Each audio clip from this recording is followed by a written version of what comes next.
Assalamualaikum warahmatullahi wabarakatuh. Hari ini Ibu akan menjelaskan materi pertama di kelas 10 semester ganjil bab 1 dengan judul besar Meraih Kedamaian dengan Mujahadah An-Nafs, Husnuzon, dan Ukhuwah. Kita mulai dengan mujahadah an-nafs atau kata lainnya itu adalah kontrol diri. Pengertian mujahadah an-nafs. Secara bahasa, mujahadah an-nafs terdiri dari dua kata. Kata yang pertama adalah kata mujahadah, yang memiliki arti bersungguh-sungguh. Dan kata yang kedua adalah kata an-nafs, yang artinya adalah nafsu. Maka secara umum, mujahadah an-nafs ini dapat diartikan bersungguh-sungguh menahan diri dari hawa nafsu.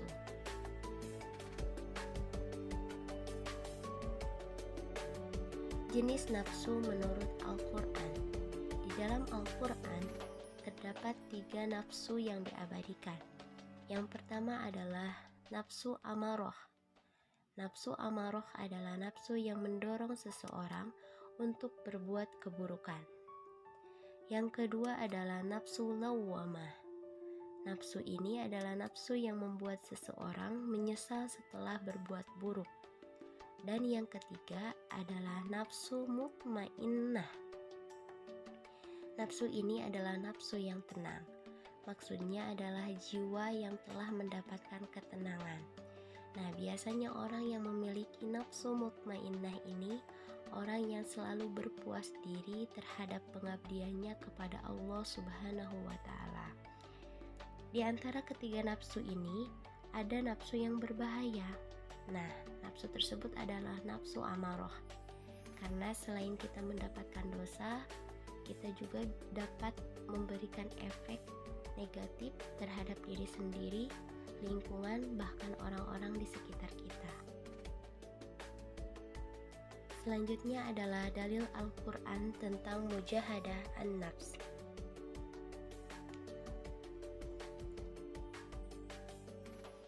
Kita baca sama-sama. A'udzu billahi minasyaitonir rajim. Bismillahirrahmanirrahim. Innal ladzina amanu wa hajaru wa jahadu bi amwalihim wa anfusihim fi sabilillahi walladzina awaw wa nasaru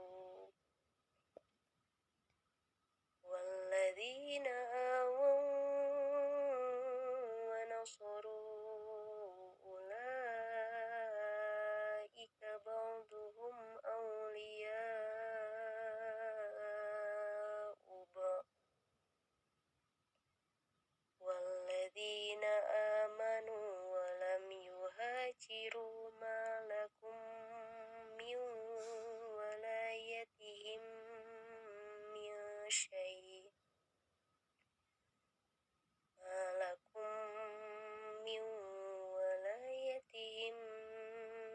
syai'in hatta yuhajiru wa inistansarukum fid dini fa'alaikumun nasru illa ala qaumin bainakum wa bainahum mitsaq wallahu bima ta'maluna basir. Shadaqallahul azim. Artinya, sesungguhnya orang-orang yang beriman dan berhijrah serta berjihad dengan harta dan jiwanya pada jalan Allah dan orang-orang yang memberikan tempat kediaman dan pertolongan kepada orang-orang muhajirin, mereka itu satu sama lain lindung melindungi. Dan terhadap orang-orang yang beriman tetapi belum berhijrah, maka tidak ada kewajiban sedikit pun atasmu melindungi mereka sebelum mereka berhijrah. Akan tetapi, jika mereka meminta pertolongan kepadamu dalam urusan pembelaan agama, maka kamu wajib memberikan pertolongan kecuali terhadap kaum yang telah ada perjanjian antara kamu dengan mereka. Dan Allah Maha melihat apa yang kamu kerjakan. Quran Surat Al-Anfal Surat ke-8 ayat 72.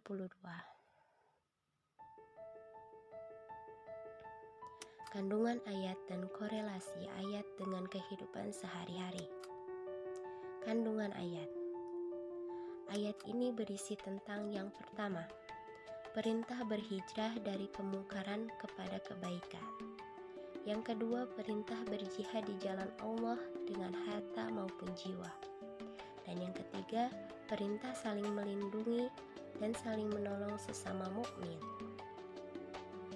Korelasi atau kaitan ayat dengan kehidupan sehari-hari. Setelah tidak ada lagi perintah hijrah makaniyah atau hijrah dari satu tempat ke tempat lain, maka yang bisa kita lakukan saat ini adalah hijrah maknawiyah atau hijrah maknawi. Hijrah maknawi itu adalah hijrah dengan meninggalkan kemaksiatan untuk selalu melakukan kebaikan. Berkenaan dengan perintah jihad, jihad pada masa sekarang itu bukan jihad dengan mengangkat senjata atau berperang fisik, tapi bisa dengan menjaga lisan, yaitu berani serta tegas dalam menjelaskan kebenaran, dan salah satunya juga bisa dengan menahan diri dari hawa nafsu, atau kita sebut dengan mujahadah an-nafs. Hikmah dan menerapkan perilaku mujahadah an-nafs. Hikmah mujahadah an-nafs. Yang pertama, meningkatnya sifat sabar. Yang kedua, mencegah perilaku buruk atau negatif dari seseorang atau dari orang lain. Selanjutnya, mendapat penilaian positif dari lingkungan. Terbinanya hubungan sosial yang baik. Perilaku mujahadah an-nafs. Orang yang memiliki mujahadah an-nafs menghindari dan menjauhi perbuatan dosa dan maksiat, mengarahkan seluruh aktivitas hidup untuk meraih ridho Allah Subhanahu wa Ta'ala, menahan dan mengendalikan hawa nafsu, memperbanyak dan membiasakan zikrullah atau zikir kepada Allah. Materi selanjutnya adalah husnuzon. Pengertian husnuzon.